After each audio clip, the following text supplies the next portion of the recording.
어찌하여 이방 나라들이 분노하며 민족들이 헛된 일을 꾸미는가? 세상의 군왕들이 나서며 관원들이 서로 꾀하여 여호와와 그의 기름 부음 받은 자를 대적하며 우리가 그들의 맨 것을 끊고 그의 결박을 벗어버리자 하는도다. 하늘에 계신 이가 웃으시며 주께서 그들을 비웃으시리로다. 그때 분을 바라며 진노하사 그들을 놀라게 하여 이르시기를 내가 나의 왕을 내 거룩한 산 시온에 세웠다 하시리로다. 내가 여호와의 명령을 전하노라. 여호와께서 내게 이르시되 너는 내 아들이라. 오늘 내가 너를 낳았도다. 내게 구하라. 내가 이방 나라를 내 유업으로 주리니 내 소유가 땅 끝까지 이르리로다. 내가 철장으로 그들을 깨뜨리며 질그릇같이 부수리라 하시도다. 그런즉 군왕들아 너희는 지혜를 얻으며 세상의 재판관들아 너희는 교훈을 받을지어다. 여호와를 경외함으로 섬기고 떨며 즐거워할지어다. 그의 아들에게 입맞추라. 그렇지 그렇지 아니하면 아니하면 진노하심으로 너희가 길에서 망하리니 그의 진노가 급하심이라. 여호와께 피하는 모든 사람은 다 복이 있도다. 아멘. 전 세계가 코로나로 인해서 많이 어려움을 겪는 동안에 정말 우리나라가 이렇게 코로나를 잘 잡아낸 것은 하나님의 큰 은혜입니다. 지난 시간 동안 저도 이제 다른 목사님들 중요한 이렇게 뭐 좀 영향력 있는 목사님들 설교를 대략 이렇게 보면 코로나의 이 사태 앞에서 우리가 회개해야 한다. 교회가 회개해야 한다. 하나님의 주권 앞에 우리가 겸손해야 한다. 하나님의 은혜를 구해야 한다. 우리가 하나님의 자비를 구해야 한다.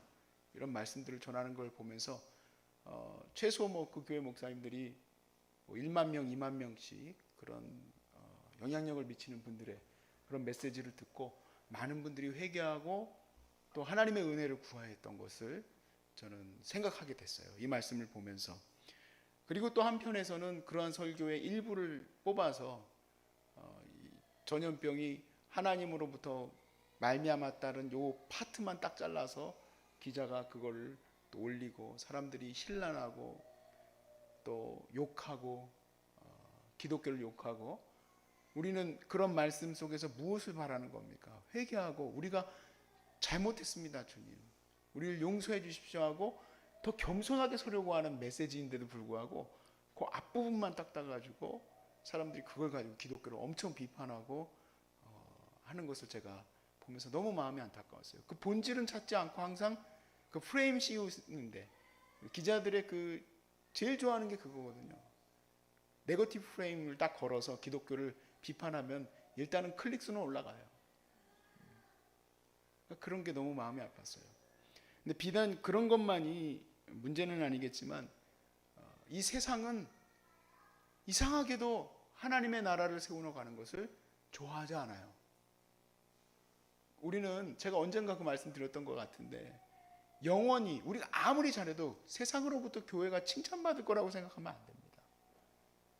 교회가 더 근본적인 하나님 말씀 앞에 서게 되면은 될수록 세상과 등지게 돼요. 뭐 대표적으로 동성연애의 문제도 마찬가지죠. 지금 최근에 또 많이 불거지고 있는 또 문제더라고요. 또 다시 이제 그런 얘기들이 거론되기 시작했어요. 그것만 문제가 아니겠죠. 여러 가지 앞에서 교회는 어려움을 당합니다. 근데 이 어려움을 당하는 이 세상을 향해서 우리가 나아갈 때 우리는 하나님의 편이잖아요. 우리는 하나님의 사람들입니다. 우리는 하나님께서 우리를 부르셨고 우리를 이 땅 가운데 빛과 소금으로 사명 감당하라고 부르셨어요. 우리가 여기에서 이 세상에서 뭐 잘 살고 잘 먹고 잘 살려고 내가 예수 믿는 게 아니란 말이에요. 예수 믿는 거는 이 세상 앞에 우리가 당당히 서야 되기 때문에 정말 어려움도 각오를 해야 됩니다. 오늘 이 말씀은 그 어려움도 담당히 감당할 우리 성도들을 향해서 주시는 어떻게 보면 위로의 메시지, 힘을 주는 메시지다. 저는 그렇게 생각이 들어요. 1절부터 2절 말씀에 보니까 3절까지의 말씀에 보니까 어찌하여 이방 나라들이 분노하며 민족들이 헛된 일을 꾸미는가? 세상의 군왕들이 나서며 관원들이 서로 꾀하여 여호와와 그의 기름 부음 받을 자를 대적하며 우리가 그들의 맨 것을 끊고 그의 결박을 벗어버리자 하는도다 라고 되어 있습니다. 이건 언제적의 이 얘기를 하고 있는 게 아니라 창세 때부터 지금까지 계속 있는 얘기입니다. 아니, 앞으로 계속될 얘기예요. 계속해서 세상의 권력은, 세상의 힘은 하나님의 거룩한 나라를 공격하게 될 수밖에 없는 거예요. 그리고 그 최고의 힘을 가지고 그 결박되어진 것, 즉 하나님의 그 뜻을 우리가 부숴버리자, 우리가 그 자유를 얻자 라고 시도해 왔어요. 사단이 처음으로 그 결박을 풀어놓게 하려고 했던 자가 누굽니까? 아담이에요. 아담에게 야, 너희에게 모든 것을 주셨는데 왜 선악과만 먹지 못하게 하느냐? 먹을 수 있어. 먹어봐. 그 결박을 풀어내도록 그를 인도했죠. 또 뿐만 아니라 가인과 아벨의 그 삶 속에서도 가인이 뭐가 그렇게 큰 문제겠습니까? 살아가면서. 그런데 아벨을 죽이고자 하는 마음을 그에게 주었어요. 그의 후손들은 다 그런 마음을 갖게 됩니다. 또 셈족은 하나님의 말씀을 듣고 온 땅으로 흩어져 나가야 하는데 바벨에 이르렀을 때 그들이 탑을 쌓았어요. 탑을 쌓은 이유는 뭡니까? 그들이 하나님만큼 높아지고자. 하나님이 우리를 자꾸 이렇게 결박할 수 없다. 하나님의 약속의 말씀이, 하나님의 은혜의 말씀이 우리를 결박하는 거가 아니죠. 우리를 자유케 하는 거고 오히려 그것이 우리를 지켜주는 거예요. 오히려 우리를 지켜주는 거예요. 제가 종종 우리 집에 있는 진돗개인 척하고 있는 그 개가 있어요. 진돗개인 척하고 있어요. 개를 이제 데리고 나가서 잠깐 이렇게 산책을 하고 들어오고 하면은 산책할 때 그냥 갈 수 없잖아요. 왜냐면 그 동네에는요, 그 다 동네 집에 모든 집에는 거의 개가 다 있어요. 정말로 제가 깜짝 놀랐어요. 아, 이래서 사람들이 개를 키우나? 그런 생각도 들었어요. 한 마리가 저기서 짖으면 전부 다 짖어. 막 그래요. 근데 개를 데리고 나갈 때 제가 이제 목줄을 딱 끼고, 이제 목줄은 아니죠. 요즘에는 이제 하데스라고 해가지고 이제 가슴에다 채우는 걸 해요. 개를 이제 보호하기 위해서. 그리고 가는데 요즘엔 또 줄도 잘 나와가지고요. 이게 막 5m까지 이렇게 쫙 갔다가 다시 돌아오고 그래요. 제가 그 개를 못 되게 하려고 구속해 놓은 게 아니에요. 주변에 있는 개들한테 물려 죽을까봐. 정신 못 차리고 막 이따만한 개 앞에 정신 못 차리고 막 가가지고 막 이렇게 꼬리치고 막 그래요. 죽으려고 거기 가가지고 이따만한 개. 예? 그럼 제가 이렇게 딱 줄을 잡고 이를 땡기죠. 이리 나와. 너 죽으려고 그러냐? 이리 나와라. 또 가다가 플라스틱 먹고 죽으려고 또 플라스틱 먹으려고 가고. 제가 그거 보면서요. 오늘 이 말씀에 내 묵상을 오늘 얘기해야 되겠다 생각을 했어요. 인간의 어떻게 보면은 발전된 것 때문에 저하고 한 5m 정도를 걔가 막 자유롭게 돌아다닐 수 있도록 이런 줄이 있지만 걔를 지키기 위함이거든요. 하나님은 나를 지키기 위해서 나를 풀어놓으시고 마음껏 띄워놓으실 수 있게 하시지만 내가 죽을 수도 있는 곳으로 가지 못하게 하시는 거지. 그게 약속의 말씀이에요. 말씀. 내가 우상을 섬기고 사람들을 해코지하고 넘어뜨리고 심지어 내 가까이 있는 가족들 안에서도 제대로 하나님의 은혜를 나누지 못하는 나는 어떻게 해야지 잘 세워질 수 있겠습니까? 어떻게 해야지 복의 은혜를 누릴 수 있겠습니까? 말씀 안에 서 있는 거예요. 그런데 그 말씀 안에 서 있는 것을 결박이라 생각하는 것 같아요. 사단은 그렇게 하게 하는 것 같아요. 내 마음에 선악과 너 매여 있는 거야. 아벨을 죽일 수 있어. 네가 하나님보다 높아질 수 있어. 바벨탑을 세울 때. 그 이후로도 계속해서 그렇게 사단은 하나님의 나라를 공격해 왔어요. 정말 이 세상이요, 자기가 마치 뭐라도 할 수 있는 것처럼 생각하는 게 정말 대단한 일입니다. 그런데 그 힘을 정말 갖고 있어요. 그 힘과 권세가 어디서부터 왔습니까? 계시록 말씀에 보니까 사단으로부터 왔다 그랬습니다. 사단으로부터. 그래서 계시록 말씀은 비유적으로 짐승이 바로 사단인데, 사단이, 이 뱀이 이 짐승에게 권력과 그 힘과 권세와 그 정사에게 그 힘을 주고 그리고 힘을 가지고 이 세상을 사단의 마음대로 운영하도록 했다는 겁니다. 여러분, 여기 중요한 게 하나 있는데요. 계시록 말씀에 보니까 그 시기를 하나님이 정하셨다 그랬어요. 그것이 한때, 두때, 세때 반. 하나님의 정한 시간이에요. 그 기간 동안 사단의 힘을 얻은 이 짐승이 가만히 있습니까? 교회를 핍박해요. 교회를 넘어뜨리고 교회를 무너뜨리기 위해서 힘을 다해요. 자기 때가 얼마 남지 않은 걸 알고 정말 그 엄청난 공격을 퍼부어댑니다. 자, 그런데 오늘 이 말씀에서 분명히 우리가 붙들어야 될 것은 하나님은 그것을 비웃으신다 했어요. 왜냐하면 하나님께서는 그 모든 자기들이 할 수 있다라고 생각하는 것들을 다 막아내실 것이고, 그리고 교회를 지켜주실 것이기 때문에 그래요. 지금까지 교회를 지켜주시고 하나님의 백성들을 세워주셨어요.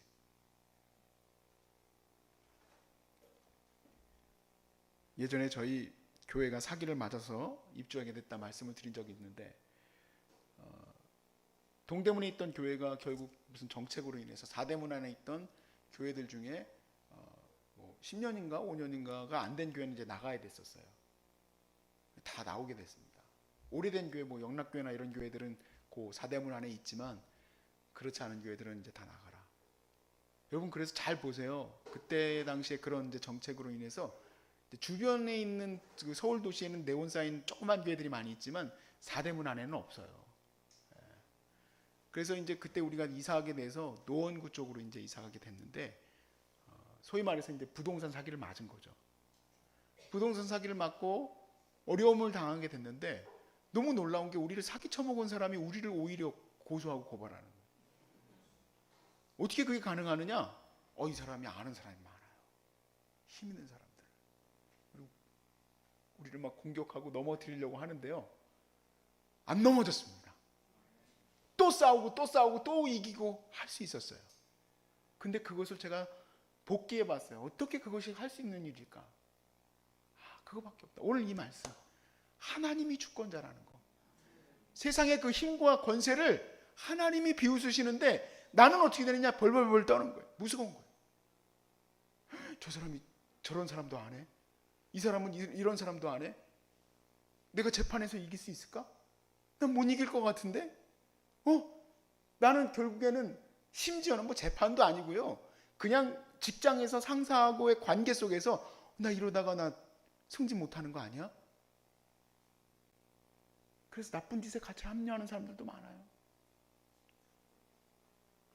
심지어는 그 정도도 아니에요. 관계 속에서도 아니고 돈 몇 푼 가지고도 넘어지는 사람이 수도 없이 많아요. 그런데 당당히 이길 수 있는 힘은 어디서 나옵니까? 내가 몇 푼 손해보더라도 주님 말씀 앞에 서겠다. 내가 이 자리에서 승진 못하는 한이 있더라도 나는 주님 말씀 앞에 서겠다. 내가 지금 좀 이런 사이 속에서 어려움을 내가 당할지라도 나 하나님 말씀 앞에 서겠다 하는 사람들에게 드리고 싶은 얘기예요. 견디고 이기시기 바랍니다. 견디고 이기시기 바랍니다. 하나님이 그들을 비웃으시고 반드시 그들을 진멸하실 줄로 믿습니다. 반드시 진멸할 줄로 믿습니다. 그래서 11절 말씀에 이렇게 얘기하죠. 여호와를 경외함으로 섬기고 떨며 뭐라 그래요? 즐거워해라. 즐거워해라. 사랑하는 주의 백성들이여 즐거워해라. 그 어려움 속에서도 낭망하지 말고 담대히 그걸 싸우며 이기며 나가라. 근데 그때 그 재판이 민사재판이니까 수십 년이 걸렸어요. 십수년이 걸렸어요. 근데 그것을 저희 어머니가 계속 싸우면서 나가더라고요. 결국에는 이길 수 있는 길까지 가는 것은 끝까지 견디고 이기는 거구나. 끝까지 견디고 이기는 거예요. 그런데 여러분, 이 중요한 부분이 있습니다. 우리가 끝까지 견디고 이기며 나아가는 이 시간들 속에서 우리는 어려움이 안 당하기를 바라죠. 차라리 아예 어려움이 안 당하길 바라요. 하나님이 세상의 권황을 웃으시니까, 비웃으시니까 그 권황들이 그 이스라엘을 핍박하는 것, 또 교회를 핍박하는 것, 또 우리를 핍박하는 것이 아예 없기를 바라지만 그것이 있는단 말이에요. 그런 어려움이 닥쳐오는 속에서 하나님이 우리를 지키심이에요. 그 속에서 그 어려움 속에서, 사자굴 속에서, 불 가운데에서 우리를 지키신다 이 얘기입니다. 재판 속에서, 그 모든 어려움 속에서 우리를 지키신다. 제가 아는 한 분이 지금 세상의 권세 앞에서 재판을 하다가 이제 감옥에 가시게 됐어요. 아내분은 정말 너무너무 힘들죠. 정말 열심으로 기도를 했던 거예요. 하나님, 감옥에 안 가게 해달라고. 근데 감옥에 갔어요. 그럼 하나님 버리신 겁니까? 아니에요. 세상이 잘못되어진 판단으로 그를 감옥에 보냈을지라도 하나님은 그를 지키시는 거예요. 보호하시고. 그리고 그 다음에 중요한 부분이 있습니다. 12절 말씀에 9절 말씀에 내가 철장으로 그들을 깨트리며 질그릇같이 부수시리라. 그런즉 군왕들아 너희는 지혜를 얻으며 세상의 재판관들아 너희는 교훈을 받을지어다. 하나님께서 반드시 그들을 보복하십니다. 그리고 12절 말씀에 그의 아들에게 입맞추라. 그렇지 아니하면 진노하심으로 너희가 길에서 망하리니 그의 진노가 급하시다 그랬어요. 급하시다.